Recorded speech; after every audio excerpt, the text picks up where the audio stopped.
सिद्धार्थनगर मुख्य चिकित्सा अधिकारी कार्यालय के रिश्वत लेन देन के वायरल वीडियो मामले ने लिया नया मोड़। Deputy CMO doctor BN Chaturvedi और नोडल अधिकारी पीसीपीएनडीटी डॉक्टर एमएम त्रिपाठी ने खुद को बताया निर्दोष। सीएमओ सिद्धार्थनगर बीके अग्रवाल पर लगाए गंभीर आरोप।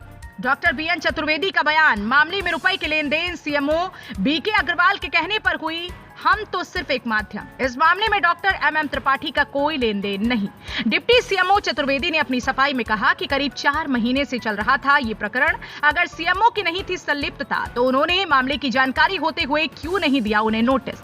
ऑफिस में अस्पताल के प्रबंधक के उन्हें पैसा देने की बात पर क्यों नहीं किया कोई ऑब्जेक्शन, क्यों स्वीकारी रुपए लेने की बात। नोडल अधिकारी पीसीपीएनडीटी एमएम त्रिपाठी ने भी इस मामले में सीएमओ पर लगाए गंभीर आरोप।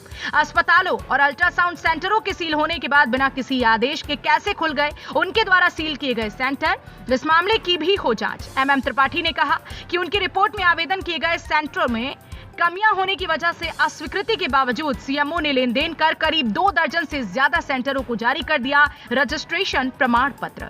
किन परिस्थितियों में उन्हें जारी हुआ प्रमाण पत्र, इसकी भी गहनता से जांच हो।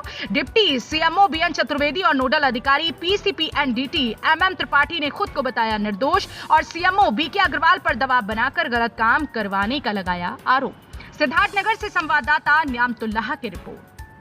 सर नाम बताइएगा क्या पद? मेरा नाम डॉक्टर बीएन चतुर्वेदी है। मैं उप मुख्य चिकित्सा अधिकारी के पद पे कार्यरत हूँ।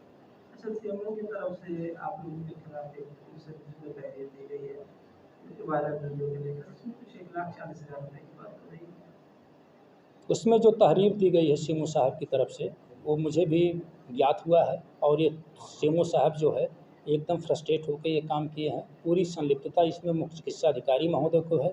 वो अपने को बचाने के चक्कर में ऐसे कार्य किए हैं।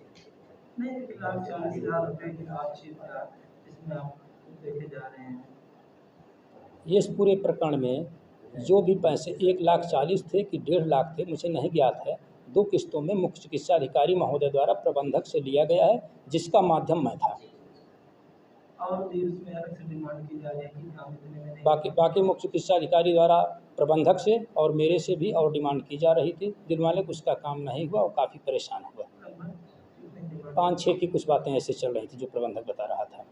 इस पूरे मामले में सीएमओ ये कह रहे हैं कि इसमें मेरा कोई लेना देना नहीं है, जो भी बातें हैं कमरे नंबर 4 की हैं और आपका नाम आ रहा है। अगर मुख्य चिकित्सा अधिकारी महोदय का कोई लेना देना नहीं है कि जब इसकी हॉस्पिटल की चेकिंग की गई थी, मौखिक रूप से नामित करके मुझे भेजा था उन्होंने, तो कुछ प्रश्न मैं मुख्य चिकित्सा अधिकारी महोदय से पूछना चाहता हूँ। अगर उनका कोई लेना देना नहीं, ये प्रकरण लगभग 4-5 महीने से चल रहा अमूमन, तो क्या उनके संज्ञान में कोई चीज़ें नहीं थी? जब वो पैसा लिए वो चीज़ उनके संज्ञान में नहीं थी और इसके बाद में ही मुख्य चिकित्सा अधिकारी महोदय द्वारा 1 महीने का उसका रजिस्ट्रेशन क्यों किया गया?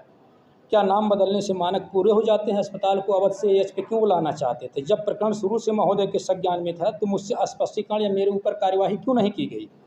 क्या महोदय के प्रकरण की जानकारी वीडियो वायरल होने के पहले नहीं थी? अगर नहीं थी तो वो भी बताएं। प्रबंधन के साथ आमने सामने बातचीत में वो पैसा लेने की बात क्यों कबूल कर रहे हैं? उसका खंडन क्यों नहीं कर रहे हैं? सीएमओ सर द्वारा स्वच्छंद होकर अपना काम किया जाता है और गलत तरीके से दबाव भी डालाया जाता है। चूँकि हम उनके अंडर कार्यरत हैं, इसलिए जो है उनके अनुसार कार्य करना पड़ता है। इस प्रकरण में मैं निर्दोष हूँ। मैंने अपने व्यक्तिगत स्वार्थ के लिए कोई भी लेन देन नहीं की है। जो भी लेन देन हुई है वो मुख्य चिकित्सा अधिकारी महोदय को सुपुर्द की गई है। जो भी तरफ से लेन देन हुई वो चिकित्सा अधिकारी के निर्देश पे हुई। बिल्कुल उनके निर्देशन पे हुआ है और सारी चीज़ें मुख्य चिकित्सा अधिकारी को दे दी गई हैं। मैंने गिन के देखा भी नहीं क्या अमाउंट है, क्या कैसे है। जैसे वो दिया वैसे मुख्य चिकित्सा अधिकारी दो किस्तों में मुख्य चिकित्सा अधिकारी महोदय को दिया गया है। ये मैं नहीं जानता कि कितना था। एक में कहा गया था कि 1 के लगभग, एक में हमसे बताया नहीं गया था कि 40 है कि 50 है, मैं नहीं जानता। जैसे आपने बताया कि इस पूरे मामले में मैं निर्दोष हूं, मेरा कोई वो नहीं है, उसमें एक नाम आ रहा है एमएम त्रिपाठी जी का, तो क्या इस पूरे मामले में उनका भी? इसमें एमएम त्रिपाठी साहब से कोई लेना देना नहीं है। सीएमओ साहब की दुर्भावना देखिए। एक डॉक्टर शर्मा साहब हैं, उनका भी कोई खाली इस कमरे में बैठे थे, उनके खिलाफ भी उन्होंने एफआईआर दर्ज करा दी है।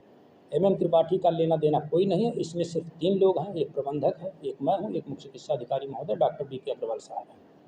इसके अलावा किसी का कोई लेना देना नहीं है। यानी आपका कहने का मतलब है कि सीएमओ अपने आप को निर्दोष दिखाने के लिए सारे काम कर रहे हैं। ये मुख्य चिकित्सा अधिकारी महोदय अपने को निर्दोष दिखाने के लिए सारे कर्मकांड कर रहे हैं और उस लोगों को फंसा रहे हैं, जबकि उसमें पूरी जिम्मेदारी और पूरी करतूत उन्हीं की है। आप इसको जानना चाहेंगे तो शायद उस प्रबंधक से भी पूछने से आपको पता चल सकती है।